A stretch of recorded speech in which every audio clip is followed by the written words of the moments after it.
प्यारे बच्चों, good morning. कैसे हैं आप?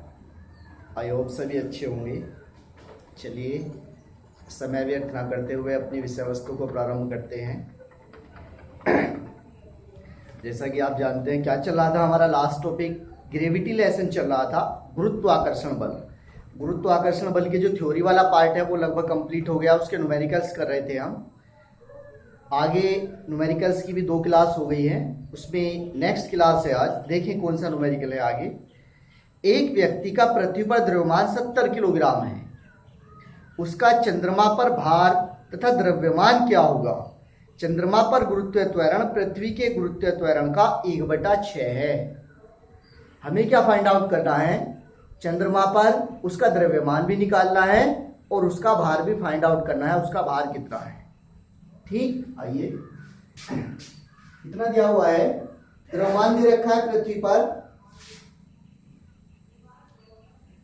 पृथ्वी पर द्रव्यमान m इक्वल टू कितना?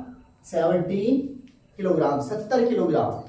आगे कहता है वो चंद्रमा पर, अब यहां कितना है? 70 किलोग्राम है, तो चंद्रमा पर कितना रह जाता है? वो चंद्रमा पर g डैश कितना रह जाता है? g/6 रह जाता है। वो कहता है चंद्रमा पर गुरुत्वीय त्वरण कितना रह जाता है? g का g/6 रह जाता है। अब हमें पता है पृथ्वी पर कितना होता है। ये पृथ्वी पर स्मॉल g बराबर 9.8 मीटर प्रति सेकंड स्क्वायर होता है। यहां रखेंगे तो g dash is equal to किसके बराबर आ गया?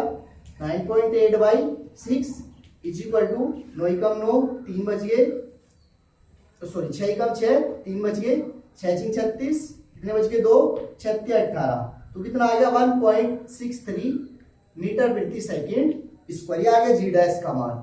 अब द्रव्यमान निकाल ले। अतः चंद्रमा पर द्रव्यमान, देखिए द्रव्यमान कहीं पर भी चेंज नहीं होगा। आप यहां पे निकाले तो भी द्रव्यमान वही रहेगा, चंद्रमा पर निकाले तो भी द्रव्यमान वही रहेगा। चेंज क्या होगा? भार परिवर्तित होगा। क्या परिवर्तित होगा? उसका भार परिवर्तित होगा। अतः चंद्रमा पर उसका भार, तो भार किसके बराबर आ जाएगा? W बराबर mg इज इक्वल टू कितना है? m 17 इंटू ये कितना?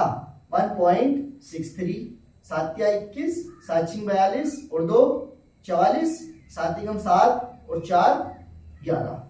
ये वाली 0 यहां लगा देंगे और 2 के बाद दशमलव, तो कितना आ गया? 114.10 न्यूटन।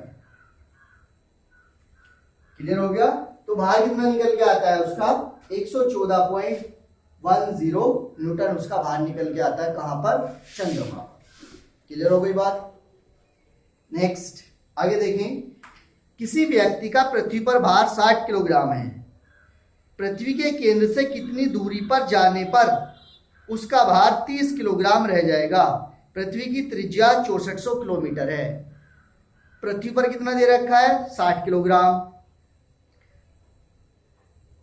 अब 60 किलोग्राम पृथ्वी पर दे रखा है। अब पृथ्वी की त्रिज्या दे रखी है कितनी? 6400 किलोमीटर। हमसे कहता है हम उसे कितनी दूरी पर ले जाएं जो उसका भार कितना रह जाए? 30 किलोग्राम रह जाए। ठीक, मान लीजिए, माना पृथ्वी पर भार कितना है उसका? पृथ्वी पर भार 60 किलोग्राम और त्रिज्या कितनी दे रखी है? त्रिज्या कैपिटल R बराबर दे रखा है हमें 6400 किलोमीटर, ये दिया हुआ है।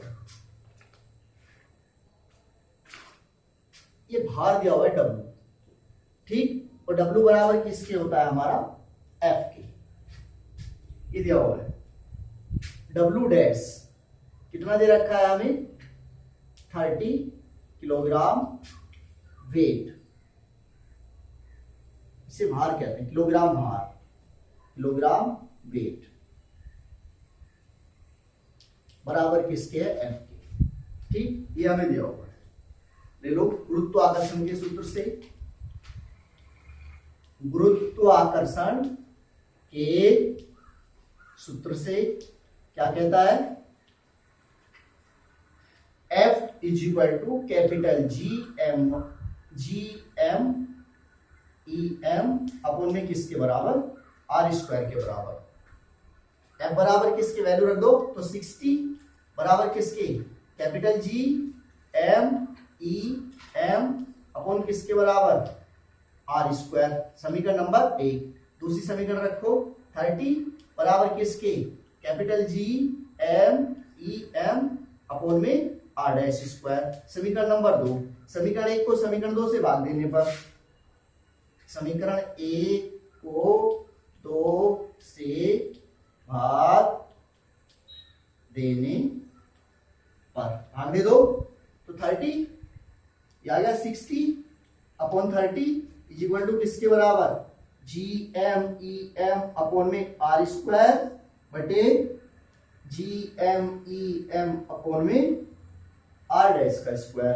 जी एम ई एम से कैंसिल, 0 से 0 कैंसिल, 3 दूनी 6, 2 आ गया इज इक्वल टू इस आर डैश की मल्टीप्लाई ऊपर हो जाएगी, आर डैश स्क्वायर अपॉन में किसके बराबर, R square 2 into R square. R की वैल्यू कितनी दे रखी है हमें, 6400, तो कितना आ गया 64 और इंटू में ये स्क्वायर है तो 64 इज इक्वल टू किसके बराबर, आर डैश स्क्वायर। ये आर डैश स्क्वायर इधर आके क्या बन जाएगा, स्क्वायर रूट, तो कितना आ जाएगा, स्क्वायर रूट के अंदर 2 इंटू 6400 का square is equal to R dash, या 6400 में से बाहर ले लो 6400 इंटू में √2 बचेगा, √2 का मान 1.414 आर डैश, इसकी मल्टीप्लाई कर देंगे इसमें, जो भी निकल के आता है वो इसका आंसर। तो R dash is equal to किसके बराबर आ जाएगा, यहां से ये निकल के आता है 9024 किलोमीटर।